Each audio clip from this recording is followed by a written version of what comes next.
Hello, everyone, and welcome. Welcome to Small Media or Social Media for Small Business. It's great to have you on the line today. Thanks so much for joining us. I hope you're having a wonderful morning. Today, we're going to talk about all of the five big social media sites, how to make best use of them. And the goal of this is so that you can make the best choice about which sites work best for your business. So I know there's social media guilt, right? Feel guilty because they're not active on all the social media that they should be on. So I want to relieve that guilt a little bit. Unless you have a social media manager or a marketing team in your business, it's okay if you are not on every site that you could be on. What you need to do is budget your time and your resources so that you can spend your social media time on the sites that will make the most sense for your business and get you the best results. So my goal for you today is to choose one social media site that you want to work on. Now, you may already be active on two or three sites. So then I want you to either focus on one that you're going to improve or add a fourth one or something like that if you already have the other three on autopilot, kind of they're just part of your life. If you don't have any, of course, I want you to choose the first one that you want to be active in and make some plans. I'm going to share with you some steps of what to do with each site. So those are the steps that you'll want to pay attention to.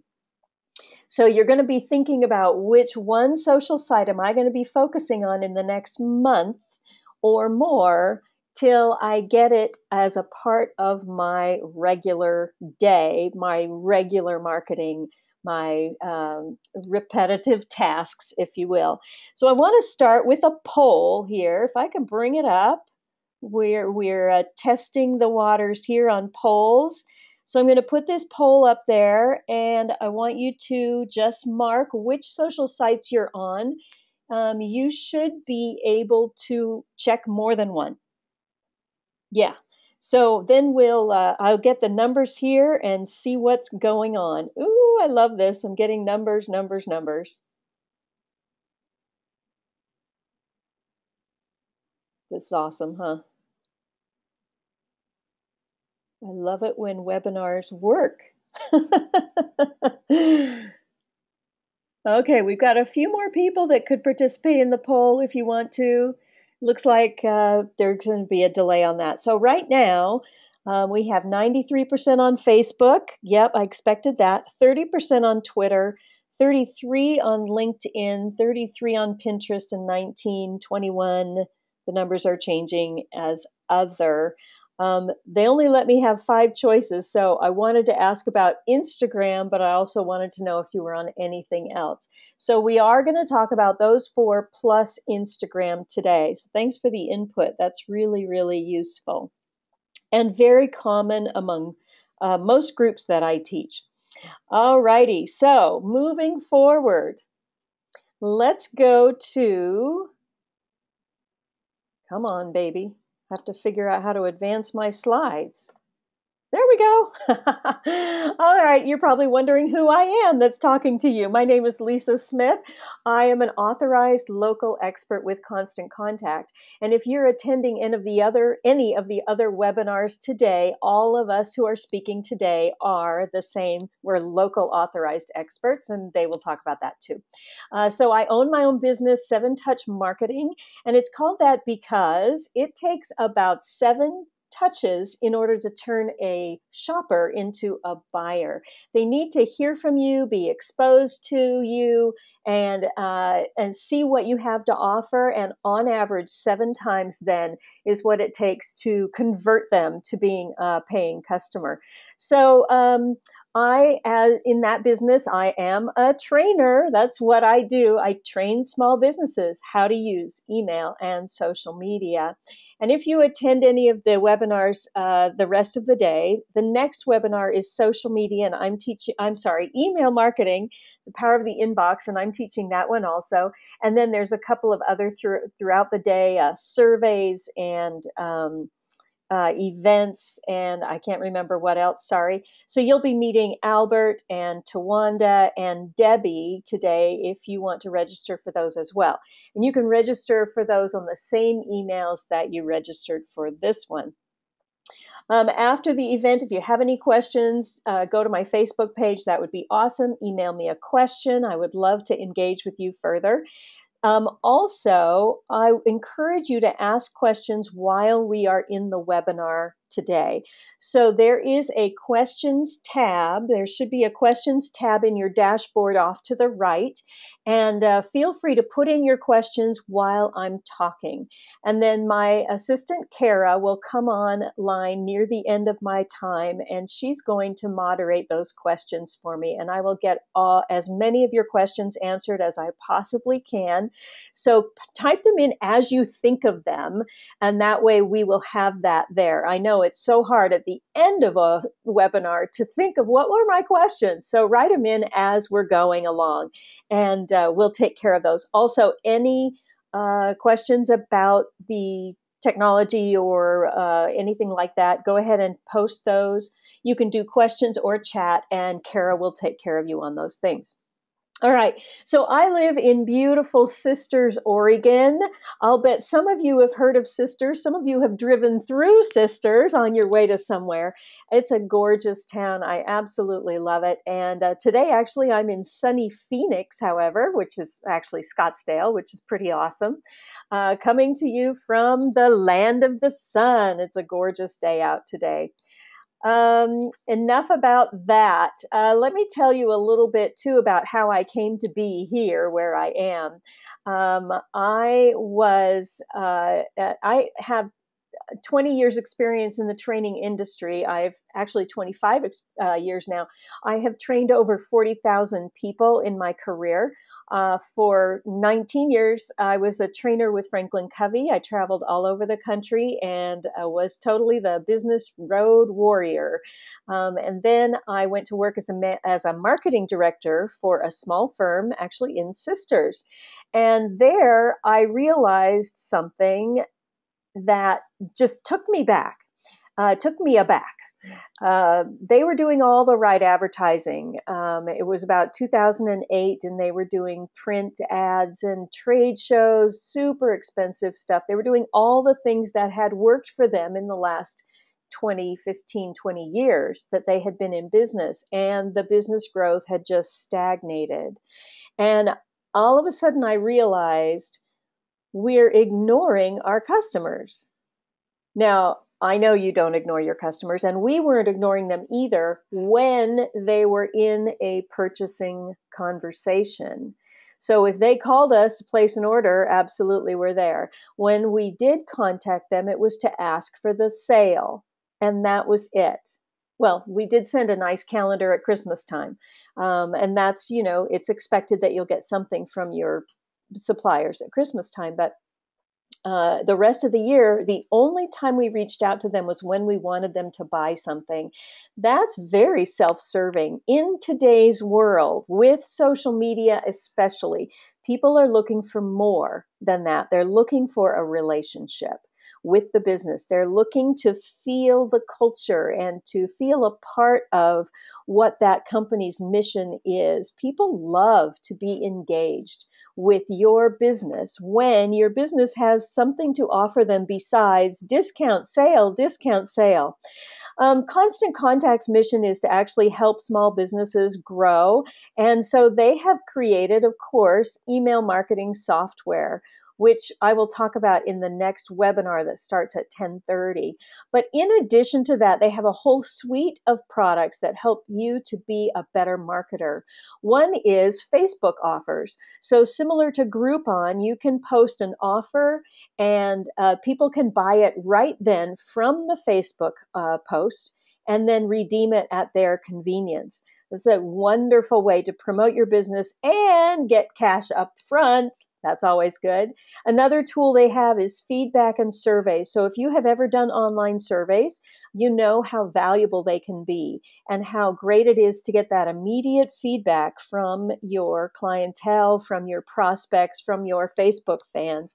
And so Constant Contact has that built in, and they also have events and registrations built in. So when you received the invitation to register for this webinar and you clicked through and registered, that is all through Constant Contact. Isn't that awesome? So the best part about having all of these in one is the data. And the ease, of course. You don't have to move your list from site to site to accomplish all of these things. And also, you have the data for all of them. So let's say you are trying to court a big fish. You know, you want somebody who's on your list, who you've been working with, to really do some big business with you. You can go into your data, your contact data in Constant Contact, and see which emails they have opened, which articles they have read, which surveys they took and what their answers were, whether they took advantage of any of your Facebook offers, and whether they registered for any of your events, and whether they came to any of your events. That is such rich data that you really can't get anywhere else for small business. It's just unparalleled, really. And it starts at $20 a month if you just want email, or $45 a month if you want the whole suite. And I'll talk about that more at the end. So it's very, very affordable for any small business. So again, the goal for me and also for Constant Contact is that you be a better marketer. Marketing is the engine that drives your business. When you are not marketing, you are risking the existence of your business, really. Even word of mouth. We need to constantly be nurturing and marketing so that we can keep that steady pipeline going.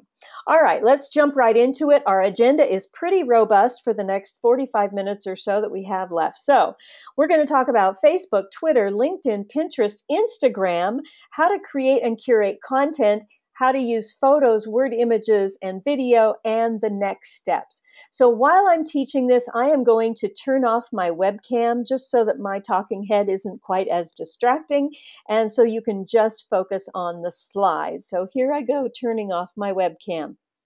All right, you should still be able to see my screen, and if you can't, do it in the questions or in the chat box. So let's start with Facebook. So Facebook, as you noticed, 93% of you, 94% are using Facebook. Facebook is probably the biggest, most popular one of all.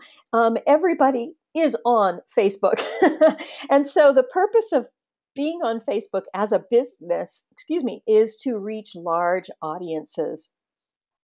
In order to do that, we need to create and share the right content. Whether you are retail or not, the best content is not only promotion. On Facebook, people get promotion fatigue, so you want to be aware of that. Also, Facebook has some algorithms that are not very popular with business people that I will explain, and you want to use their insights. So there's a poll done, a research company did a study on Facebook content, and they found the top 3 kinds of content that work are: first, video. People love video on Facebook. Now, short video is best. This one is 4 minutes and 37 seconds that we're seeing here. I would keep it less than 3 minutes. Most people say 90 seconds or less. Depends on how compelling your video is, but they will decide within 10 seconds whether they want to watch it or not. So an example from Honey Pot Hill Orchards, they have a picture of kind of a day in the life, and it shows all the different parts of their business. It's kind of a pull back the curtain. People love that sort of thing. Pictures also are really, really good for Facebook. Interestingly, a picture album like this one, where there's 3 pictures or more, performs better than just one picture. And plain old status updates work great too. So you don't have to have an image with every post. I will say that a 6 or 7 line post is less likely to get attention than a 2 or 3 line post. People don't read. as much as we wish they would. So keep them short and sweet, or do, paragraph returns, or turn it into some digital content, make a picture of it. Now, the algorithm for Facebook is very strict, and they revised it last year, and it caused a big uproar in the marketing world because people were afraid that it would limit the exposure of businesses on Facebook, and it actually has done that. So it is based on a couple of things. So the EdgeRank algorithm, by the way, is what tells Facebook who to share your posts with. So if you have 1,000 likes on your page, that doesn't mean 1,000 people are seeing your post. Probably 2% to 7% are actually seeing your posts. And that's what the reach means when you're looking at that. So your reach is based on how interested your fans are. And how do they know that? They know that based on clicks and likes and shares. So they compare your post performance among other users. The higher performing ones, clicks, likes, replies, shares, the higher performing ones will be delivered to more people. Your past posts, are people engaged with what you've done in the past? If not, your delivery is going to be really low. Your reach is going to be low.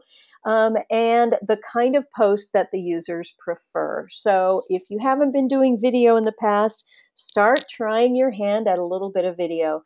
The cool thing about social media is those videos do not have to be professionally produced. You can walk around with your iPhone and video something. And it also depends on how recent the post is. So you'll notice that after a few hours, your reach will not increase. People won't get it over time. It'll be delivered shortly after the post is made, and then not after that. Facebook's insights are super, super powerful. Now, my purpose today is not to teach you technology. That would take more than an hour. But it is to show you some best practices and also to show you what's available. So from your menu at the top on your Facebook business page, there is a link that says Insights. And what I encourage you to do is to go into Insights. It will take you to a page like this, and click every button. That is the way you learn what Insights can do for you. Just click every button. Look at all these different things, and look at all these different things and see what you can learn from it. But here's a couple of things you can learn. What types of posts are doing best? So you can see videos, links, and photos, which works best. It also shows you, there's an increased image of that. It also shows you your engagement rates.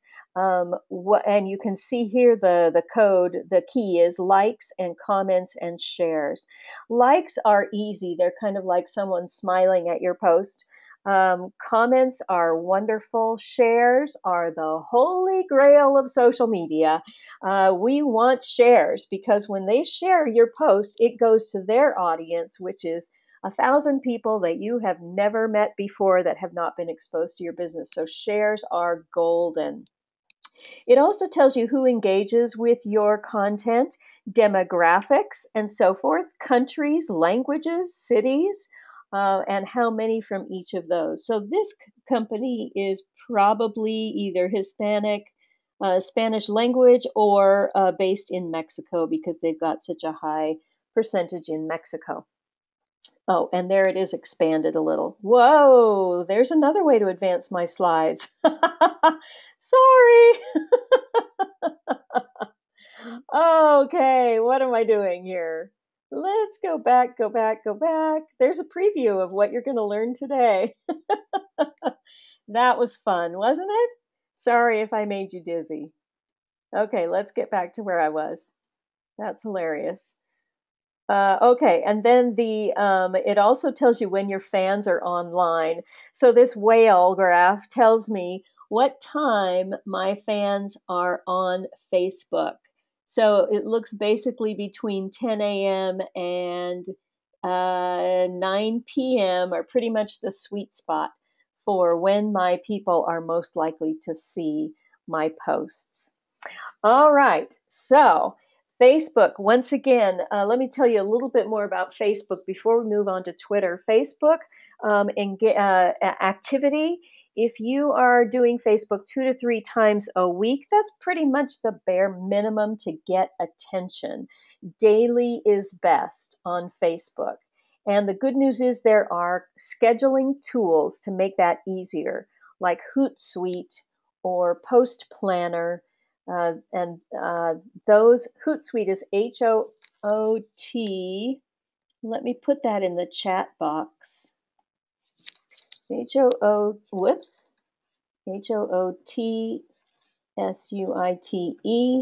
or Post Planner. And there are others as well. So let me send that to you in the chat box so that you know what that is, how to spell it and all. So you want to be posting daily on Facebook to get the best results. Now let's talk about Twitter.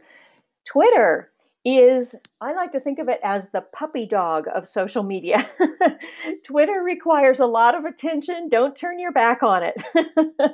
So the business value of Twitter is that it is instant messaging, basically. The fastest way to reach your audience is on Twitter. So it works especially well for timely events. For example, you're having a flash sale or a flash deal. That's awesome. If you're a local business, you can tweet that and bring people into your location. Salons use this really effectively for, I have 2 appointments open, 3 and 4 this afternoon, grab it now, and filling those empty spots in their day. Businesses, if they're having an event, a last minute invitation to an event, and so forth. So Twitter is really fast paced. I want you to think of Twitter as real-time conversation. So you'll see the feed filling very fast, which is what scares people sometimes. So you really want to stand out with your tweets, with the content, and also with your timing. You want to be helpful with your tweets, and you, of course, want to use the analytics. So in recent research, the Twitter content that works best is images. Interestingly, because Twitter actually started as a text-only service, but they quickly figured out that people respond to images better than they do text. So they now, as of a few years ago, they include images. Short tweets are, of course, most important. And short tweets are, in fact, required on Twitter. You've probably heard that it allows no more than 140 characters. And that includes any URL link that you may decide to use. It also includes if you tag someone, mention someone, or if you use hashtags. Now, I'll talk about what those are in just a second. So this is a link to a website or to something on a website page, and so it comes with a picture and text. You always want to make sure that things are brief and not too long. When they click through, it can be longer. Hashtags. Let's talk about hashtags for a minute. The hashtag is basically a key to open the door to a specific conversation. So this one, my dashboard is in the way here. What does this one say? I can't see it. Hashtag like us something. Hashtag SWSG. I don't even know what that stands for.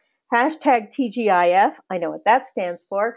Hashtag in Bend, for example, is a great hashtag if you want to know what's happening in Bend, Oregon. So you can check hashtag Portland, hashtag Boise, and see what's happening in your town. See if that hashtag is working. So what that does is it puts you in the same conversation as other people who are using that hashtag. So it's the key that unlocks the door to that conversation. Now, when you tweet without a hashtag, it just goes out to the world generically and is much less likely to have an impact. So you want to figure out what hashtags work best for your topic. And here's a way to do that. I love this site, Hashtagify. Whoops, I'm typing it in chat here. Hashtagify.me. And that site, you go to that site and you put in a phrase that you think might be a good hashtag, and it will show you in a bubble chart which hashtags related to that are most popular. The more specific your hashtag, the more likely you are to get the specific audience you are looking for. So if you do hashtag Angelina Jolie, who knows what you're going to get? And they're probably so broad of a spectrum, it may not be your target audience, unless, of course, you are a celebrity makeup artist.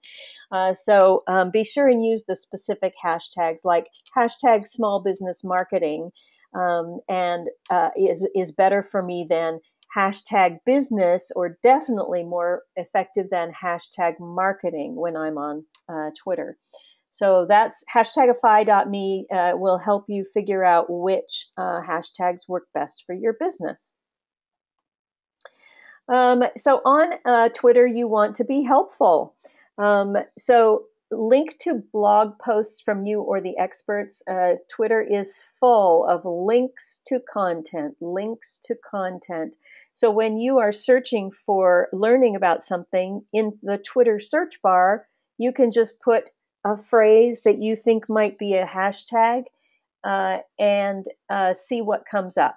By the way, hashtags can't have any spaces. So even if you do hashtag small business marketing, there would be no spaces there. On Facebook, people use hashtags, but most people don't know how to use it, so it doesn't mean very much. So if someone says hashtag stupidest thing I've ever done, it's just kind of like punctuation. It doesn't have anything to do with Twitter and conversations like that. You want to offer facts, ticks, stats, anything that's super quick and helpful, bite-sized content. Also, answering customer questions. So sometimes customers will engage with you on Twitter. If they know you're active there, they will engage with you on Twitter. They will ask questions. So monitoring is pretty important. Also, if you get a frequently asked question in your business, that would, or in your industry that people are always wanting to know, this is a perfect place to post that. That would be an informational tweet. Be sure and participate in other people's conversations. So when you find an industry leader or a supplier of yours or a fellow colleague who has great content, you want to follow them. And that means that their tweets will show up in your Twitter feed. You will see it when you log in. And engage with their conversation. So be sure and like the tweet and retweet it. Retweet means you're sharing it with your followers. And the cool thing about Twitter, whereas Facebook, it's kind of hard to get all kinds of people to like your page. In Twitter, people are extremely generous and they will follow you. All you have to do is make a few tweets and you get dozens, if not hundreds of followers on Twitter. So it's pretty easy to get that to happen. Also, when you follow someone, they are likely to follow you back. That is a polite thing to do. And unless it's a spam tweet or something scary, go ahead and follow them back.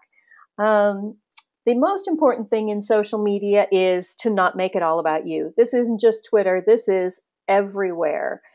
Your marketing, in fact, is not about you. It's not about you and your features and benefits. I know that's a marketing standard, but it's really about the customer. How can I serve them? What do they need from me? What do they want from me beyond features and benefits of my product or service or nonprofit? It's all about them. How can I serve them? This is such a hard mindset to switch.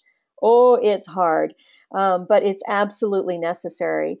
In fact, on the 9th of February, I'm doing a webinar called What You Don't Know About Marketing in an Online World. And I'll talk more about the mindset shift that we as marketers need to make in order to be more effective. So by registering today, by the way, I have hopefully added you to my list. If you check to add you to my list, then you are going to be on my list and you'll get a notification of that webinar and how to register and everything. If you didn't join my list, please feel free to put your email address in the chat box and Kara will add you to my list.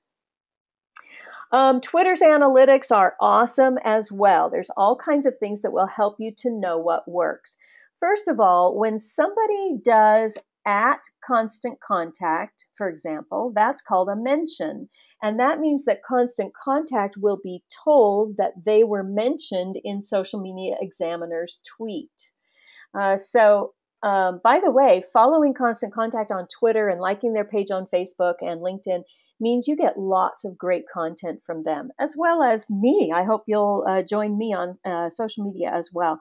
So when you retweet something from somebody else's post, it's really nice to mention them in your post and in your tweet.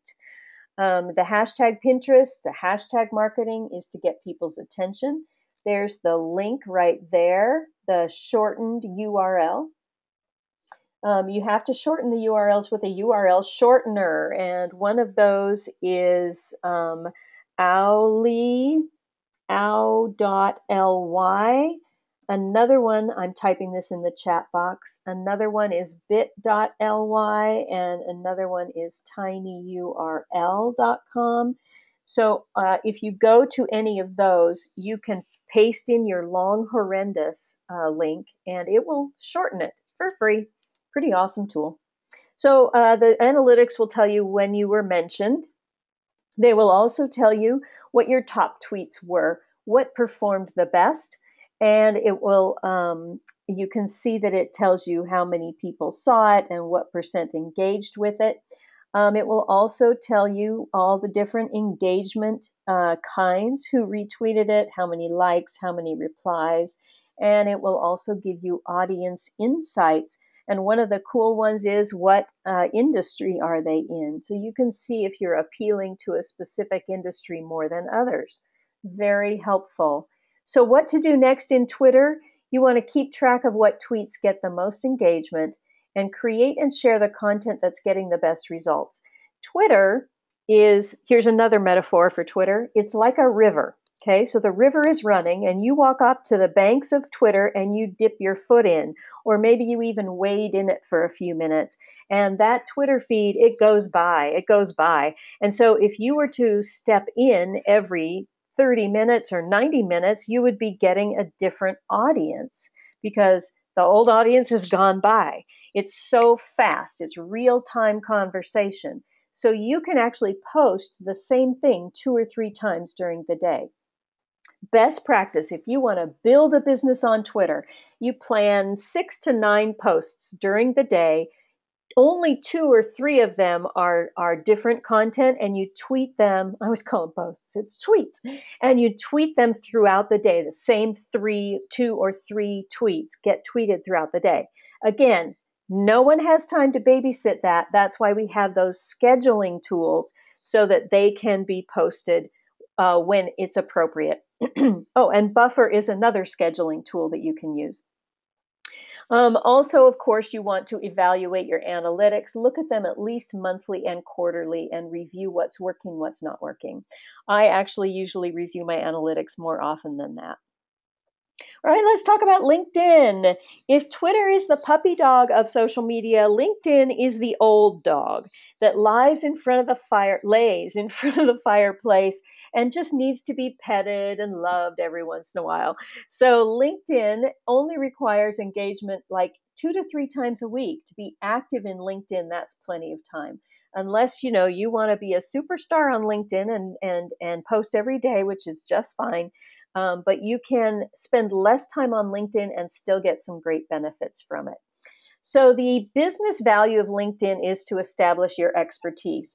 So unlike Twitter and Facebook, LinkedIn is not where to have fun. It's not where you go to be social. It's where you go to network. So you're not going to see what people ate for lunch. You're not going to see pictures of their kids, or even those funny videos that nobody wants, but we all watch because they're so funny. You're going to get business interaction on LinkedIn. If you are a B2B, then LinkedIn is great for you. So LinkedIn is where you share what you know and read from others' expertise. This is where you get to be an information source. And of course, using the analytics is really important. So let's take a look at some of the content that works. If you are blogging, that means, writing an article every so often. It should be once a week for Google Analytics. If you want Google to see you more often, you need to have changing content every week. But the cool thing about LinkedIn is you can also publish those blogs on LinkedIn. They actually have two kinds of posts. You can just update, do a status update, which is a couple of sentences with a link, right? And that's like this one. You can also publish a blog, and they don't show a picture of that, but they actually have a page where it makes it look like a blog. You have a big title font, and you have a place for an image, and they've already formatted it so it's beautiful. So you can actually publish your blogs on LinkedIn themselves. Images always work well with LinkedIn. I know you're all trying to read that little thing, so I'll read it for you. Intaxication, nice feeling you get when you receive a tax refund until you realize it was your own money in the first place. So funny things like that, and notice it's related to business because it's taxation. And so you can still have fun on LinkedIn, but it's not as social in terms of personal social life. It's social in terms of business life. Oh, there it enlarged. I forgot I had that on it. I'm doing really good with the slides today, aren't I? Yay me. And then the other kind of post that works, and I can't read it because of my dashboard. There we go, is links. So just links to, it doesn't have to be your own articles or your own website. It can be links to somebody else's article. And all you have to do is mention them in the post and then send people to what they said. Your post, your update would be a little summary of it or why this is important. For example, just saying federal employment law update could work. It also could be something new employment law you need to know. That really draws my attention and makes me want to read that. You can also use LinkedIn to build your expertise, and that's by sharing information, thought leaders. So here's a bookkeeping firm, but they have figured out all kinds of content that their clientele and their followers might be, and their connections on LinkedIn might be interested in. So this is where we get into how can I serve my customers? Notice none of these posts is about 20% off taxes next year, or call us today. These are just serving their connections with content, with things that are valuable to their clientele. So you can share current news, whether it's yours or in the industry. Certainly ask people their opinions and perspectives. If you don't ask about politics or religion or whether to spank your children or not, you're likely to get professional and kind, lively discourse without any of that terrible rudeness that you might get on other sites when you post anything controversial. Keywords are big on LinkedIn. So SEO, search engine optimization, means, will Google find me? Will Google show other people send other people to my website or to my LinkedIn page or to my Facebook page? And so LinkedIn especially gets high Google rankings. You're likely to get your LinkedIn update or blog showing up early in the Google feed if you're using the right keywords. Now, again, not a technical seminar today, and just teaching you keywords is an entire 2-hour or more learning event. So if you don't know how to do keywords, you need to call your website person and find out what keywords they are using. They should be using keywords on your website. Otherwise, Google it and read articles and watch YouTube videos about it and get some expertise on using those Google Analytics and the keywords for your SEO. And also posting regularly, of course, is important. LinkedIn has great analytical tools as well. For example, you get to see clicks and interactions. You get to see engagement, who's interested, and which of your updates and blogs got the most attention, and you get follower demographics. Whether it's organic means that they found you, and acquired means that you are. I think it means that you are going out and reaching out to them. It may also mean that you are paying a higher premium to get more connections. Now, there is a premium level of LinkedIn that they are constantly asking you to buy. It's 300 and something a year last time I checked. And unless you are really running your marketing on LinkedIn, or you're a recruiter and need the extra services that LinkedIn offers, you can totally get great exposure on regular free LinkedIn. So don't worry about paying the big bucks for that unless you're going to be using it really robustly every day and so forth. Visitor demographics, all kinds of great things. So if LinkedIn is the site that you want to delve into the most in the next month or two, here's what you need to do. I should have told you this a half an hour ago. I will send you a copy of the slides. I apologize for not telling you that sooner if your writing arm is aching right now. Yes, I will send you a copy of the slides. Okay, so LinkedIn, what to do next? Start a blog or use LinkedIn's publisher tool, like I talked about. Create and share the content that's getting the best results. How do you start? You just start posting stuff. You just start doing updates and see what works. It's very experimental. Share content from a variety of sources. So you're going to send links to other people's content. And that's one reason why you want to follow and connect with your industry leaders and everything. And evaluate your analytics monthly. The other thing you want to do with any social site when you're getting started or you want to improve your success is to go to your competition's pages and see. Oh, I apologize for that. My goodness. I forgot to turn down my phone and see what they are doing that's working. Now, don't just pay attention to what they're posting or tweeting, but also pay attention to the engagement they're getting. How many clicks, likes, shares, replies, all that kind of stuff to see what's working best in your industry. I especially do that with industry leaders. Now let's talk about Pinterest. Pinterest is a bulletin board site. So it gets people to your website, and I'll talk about that in just a minute. So here is the Pinterest page for Liberty Jane. And so she has different bulletin boards. Like I was building a house last year, so I set up Pinterest boards on landscaping and architecture, kitchens, bathrooms, living rooms, dining rooms, master suite, all kinds of stuff. I have lots of different boards because I was gathering pictures to inspire me. And that's what a bulletin board is, right? So I also have a board for my 3-minute marketer videos. I do twice a month, I do a video email. And so I can post those videos on Pinterest. Yes, you can post videos on Pinterest. I also have a social media tips board, and it has lots of infographics, none of which I have created myself, by the way, but it attracts people's attention and they share those.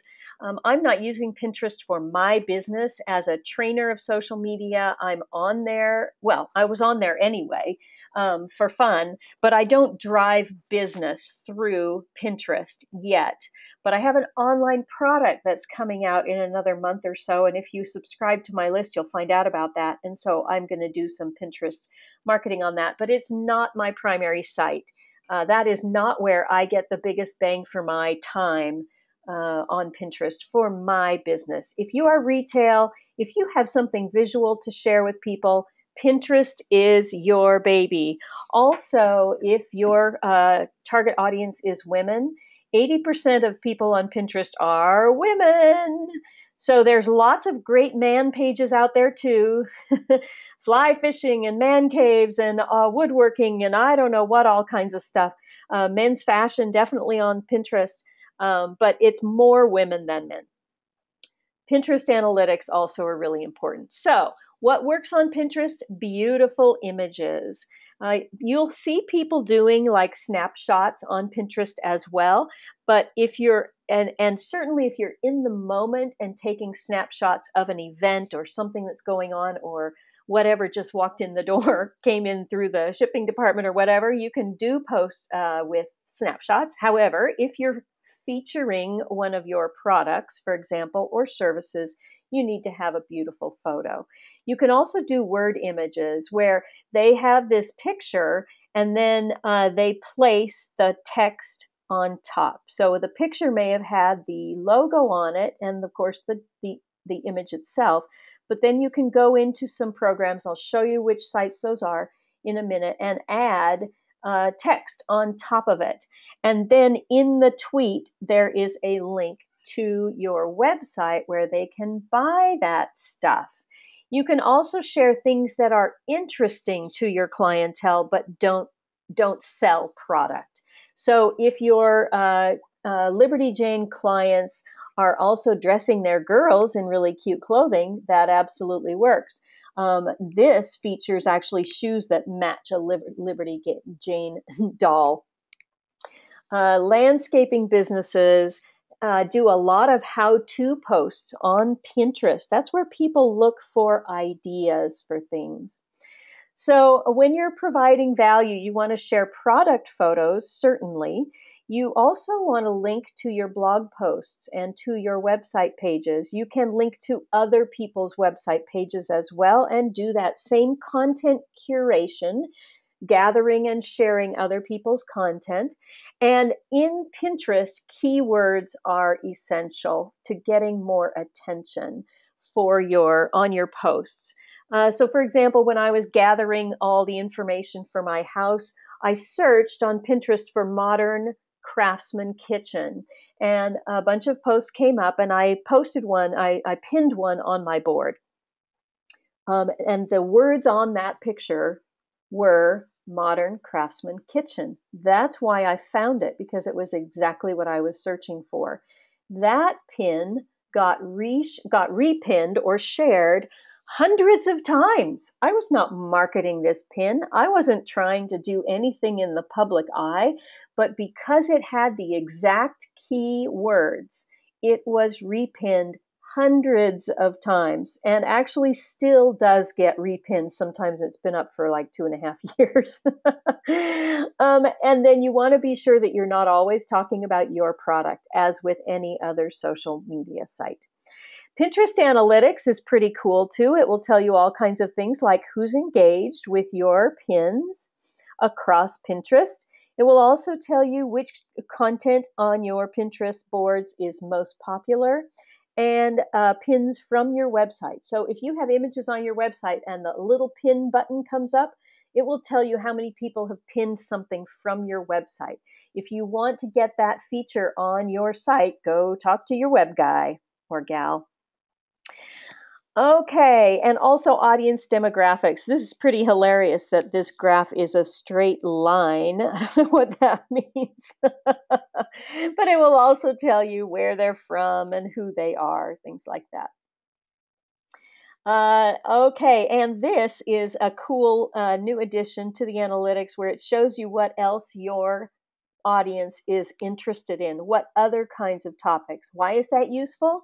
Because if you want to be useful to your clients and to your prospects, you can talk about all kinds of things that relate to their interests, even if it doesn't sell your product. Again, this is the social part of marketing. It's more than talking about you and yourself. It's about talking about what they are interested in. So people are more likely to engage and hang out and say, hey, this company's really cool because they like a photography also, or they love delicious desserts. So if Pinterest is your next one, the project of the site that you want to spend the most time on next, You need to create and pin images that get attention. Now, if you're brand new to Pinterest, the cool thing is they have an awesome wizard that will walk you through all the steps to setting up. Add visual content to your website that can be pinned. Make your pins searchable with the right keywords and evaluate your analytics regularly. Let's talk very briefly about Instagram. Instagram is about instant photos. It is a phone app. It's not something that you do on your web page, on your desktop. If you go to the website, there's nothing you can do. It's for your phone. Sharing images, putting your audience in the moment, and then analytics are not in Instagram itself. They are in a site called Iconosquare. Photos that stand out, all awesome, work awesome. Word images work really good in Instagram. Video, of course. And again, you're posting in the moment. You don't want to save a photo for 2 weeks and then post it on Instagram. You want to post it in the moment. Share behind the scenes things. Those are always fun. Education is great, and hashtags also apply in Instagram. And you can also tag your location. So if you're at your own location, that makes a lot of sense. If you're at somebody else's business and you take a picture, it's super nice to tag where you are. Same thing in Facebook. Iconosquare will show you your engagement. It will show you which images worked the best, and it will show you the best time to post according to your audience.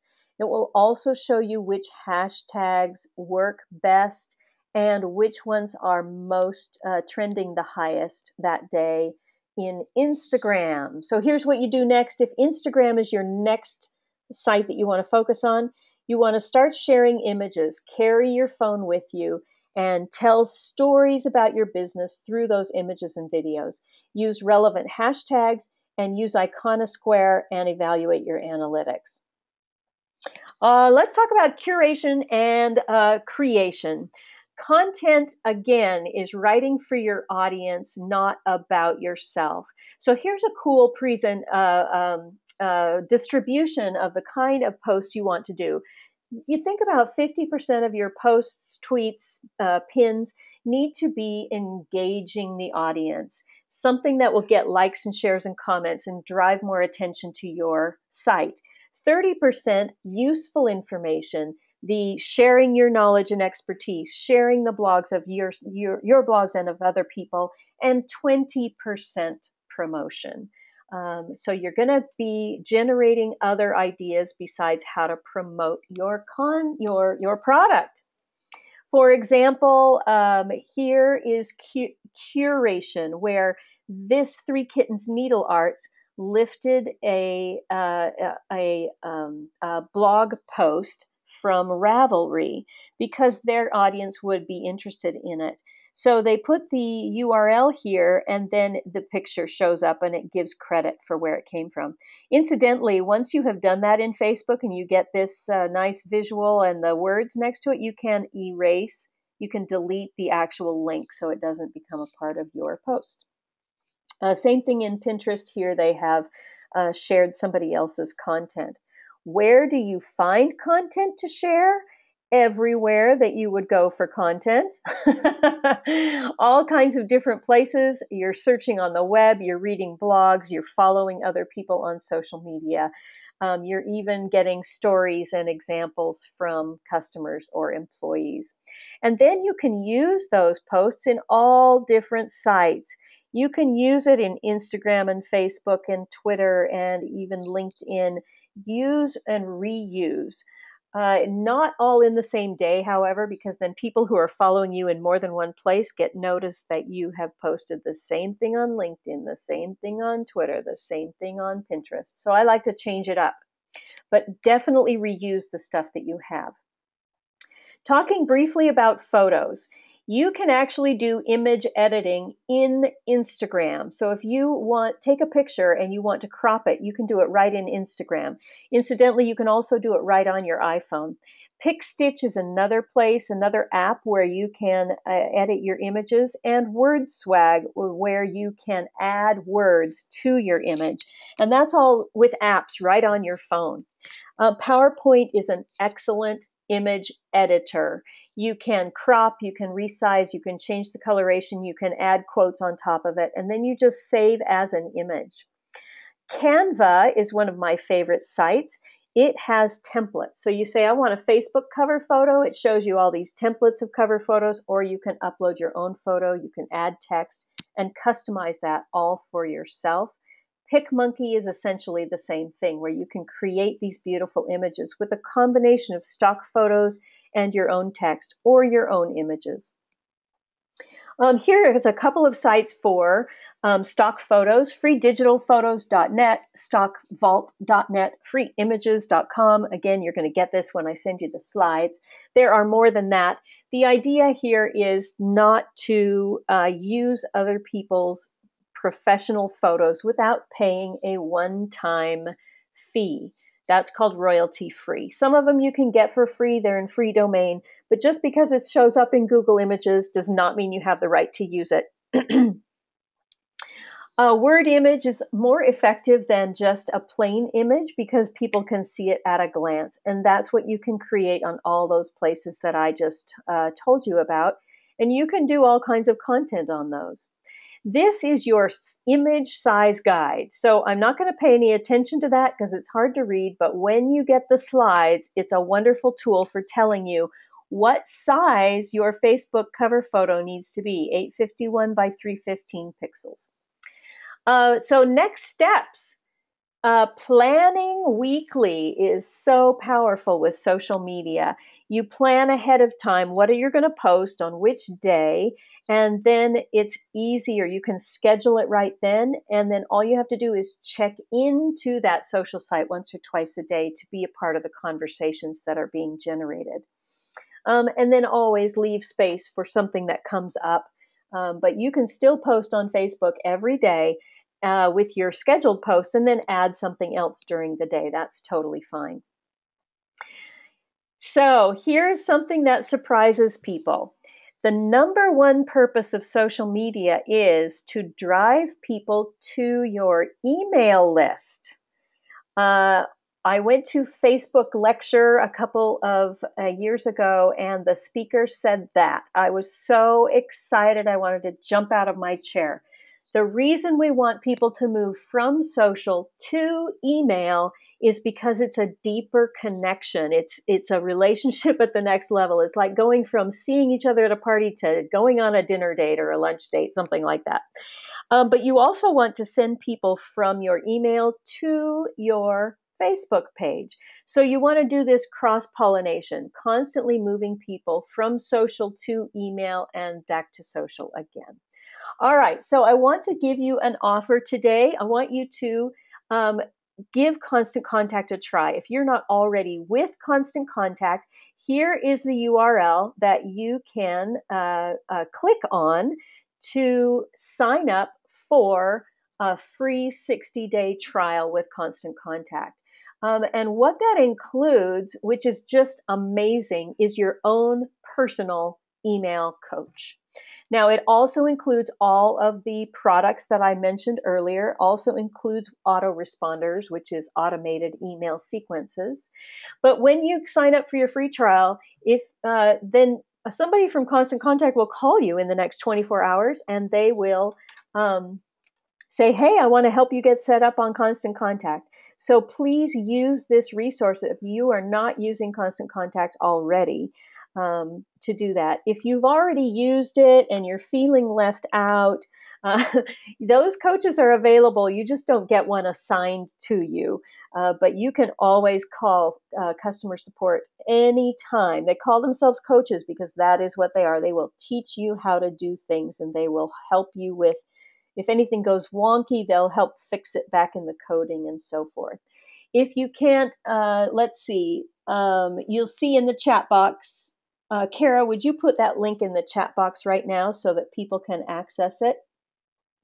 So that you can click on that if you want to do that. Also, if you have not subscribed to my email list yet, I would love to serve you through content emails and also let you know when my upcoming webinars and seminars are. I teach locally in Oregon, Idaho, and Utah, and sometimes Washington, so all over the West. And so I'd love to have you on the list for that as well. All righty, let's open it up for questions and see what all you want to know. I know I flew through some of that stuff, so it seems like there should be some questions. So let me unmute Kara here.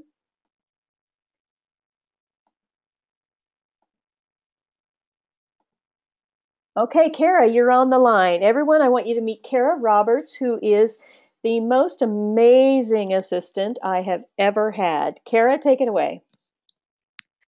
Good morning. So we have quite a few questions. I'm going to try and make as much sense of them as I can. So the first one is more kind of logistical. So let's get it out of the way right away. So the first one, Lisa, when you said that you were a Constant Contact founder, people are wondering what does that mean? Did you help start Constant Contact? Oh, no, sorry. No, I was founder of Seven Touch Marketing, not Constant Contact. I wish. So I am founder of my own company, and I am an authorized local expert with Constant Contact, which means I get to train their stuff and recommend their product. So, by the way, years ago when I was that marketing director, I taught myself how to use email marketing on Constant Contact. And even though I've tried other email providers in the past, I kept coming back to Constant Contact. So when they started this trainer program, I was all over that. Okay, great. So our next question, um, someone someone is wondering if they have a new business, should they use their personal Facebook page or do you recommend starting a new business Facebook page? Awesome question. Facebook does not like you to do business on your personal Facebook page. And if they catch you, they will send you to Facebook jail, which means you're locked up for 90 days. So that's a bad thing. Don't do that. You do absolutely want to start a business page, and you can do that through your personal account. It doesn't mean that the accounts are connected in any way other than that you have access to both of them. So definitely, yes, a business page. Okay, great. So then I have someone who this may be in your wheelhouse. I've actually never asked you this question. By mistake, I have two Facebook pages for my business. Do you know how to delete one? Let's see. I think you can just remove the page, and that's not hard to do. What is hard to do is to combine the content or the people who like both pages. So you can't actually, can you merge pages? I think there is a way to merge them, but here's what I would do if I wanted to know the answer to the question. I would go to YouTube and search it. How to merge two business pages together, and you will get the right information there. Sorry, I don't know the details on that. Okay. So can you give some quick hints as to what are the best ways to get people to follow your business? Okay, so getting people to follow, that is not easy to do, right? But one of the best things to do is to contribute to conversations in other people's pages where your people hang out, um, with good content and good comments. And another key to getting people to follow you is to join groups on Facebook. So when you're searching for someone on Facebook, you just put their name in the search bar, right? If you search for a group, like I went into Facebook when I was first starting the business and I searched marketing, small business, entrepreneurs in Oregon, and I searched all these different things, and I always put the word group after that so that it would come up with a list of groups and not lists of pages. And then I join those groups and participate in the conversation. And the more valuable content I provide from those in those groups, the more likely people are to click on my page and then like the page.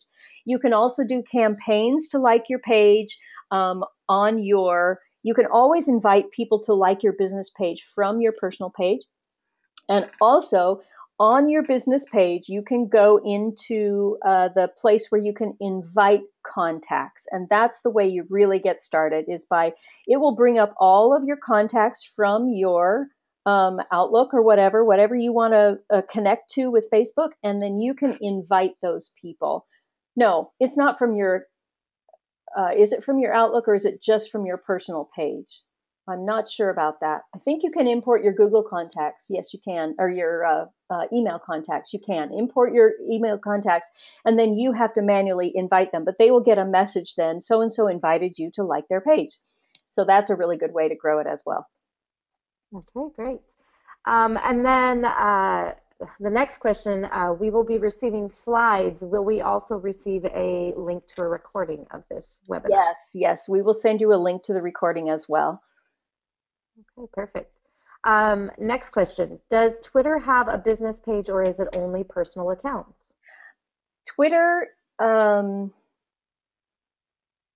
has business pages as well. So you can have an account as a business and you can also have an account as an individual. So Okay, if perfect. you are doing tweets for your business, then you obviously want to use your business account. But if you have a personal account, that's when you can do things like tweet about Angelina Jolie or about the traffic jam that you're in or whatever. Okay. Let's see. So here is someone I've recently taken over Facebook for our business, discovered that many have set up similar pages for the same business in the past. How do I delete the other pages that were set up by others previously? Yeah, that's a technical question that I'm not going to get into right now. But if you go to the page settings and so forth, there's a way to delete the page. If you can't find it, Google it and you'll find a YouTube video on it. Okay, wonderful. Um, let's see. Did you say that it is not a good idea to use Hootsuite or another product to distribute posts all to platforms at the same day and time? If so, what would be a better option? Okay, so definitely use Hootsuite, although I don't recommend it for Facebook. Incidentally, Facebook only likes Facebook, and so if you tweet from a third or if you post from a third-party site, any site that's not Facebook, they don't like it as well. So they're less likely to show it to a lot of people. So on Facebook, you use the Facebook scheduler. For the rest of your sites, Hootsuite or Buffer or Post Planner are great for that. I would just recommend that you schedule that post. So you've got one post about cupcakes. For some reason, that's on my mind.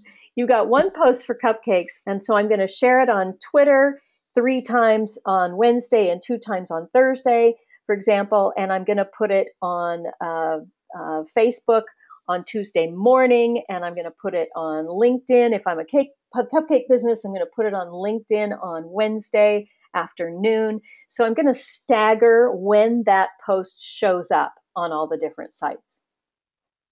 Okay. Let's see. I think this is our last question. If I missed anyone, please submit them again. On Facebook, can a page be a member and comment within a group? On Facebook, say that again. On Facebook, can a page be a member and comment within a group? So I'm Yes. wondering maybe No. can the business page do it? No, actually, you're right. You cannot do that as a business. So there are some limitations around what a business page can do. For example, a business page cannot like a person. A business page can only like a business. And a business page cannot tag a person, they can only tag a business. So the way to get around that is to go to your business page as you rather than as your business. And then you as a person. So Lisa can tag people on the 7Touch Marketing Facebook page, but 7Touch Marketing can't tag people. Lisa can join the groups, but then she can also share posts from 7Touch to those groups. So it would be me as a person sharing a post on my business page to a group. So that's the way you get around that. Right, excellent. Um, let's see. Can you explain how to use the FM Me option to share a post to Twitter? FM Frog Mother, is that what that is? Um, I am not sure. It just came in. Let's see. Oh, there we go. They revised. Facebook. FB Me, it says. FB Me. You know what? I don't know what that is. I'm sorry. Can you give me more detail?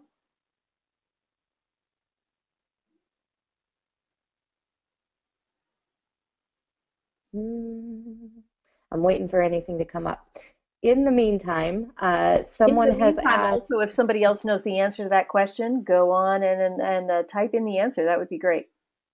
I've heard of it, but I don't remember what it is. oh, here, it just came up. It is a link between Facebook post and Twitter. Oh, right. Okay, so that's awesome. Definitely use all of those tools that cross cross post. And again, for the how to and the technical, search it on YouTube, and they'll show you step by step. Okay. So here is the last question. So in your opinion, what would be the most important social media site? So if someone only had time to do one, where would they get the most bang for their buck? If you are retail, I would say probably Facebook.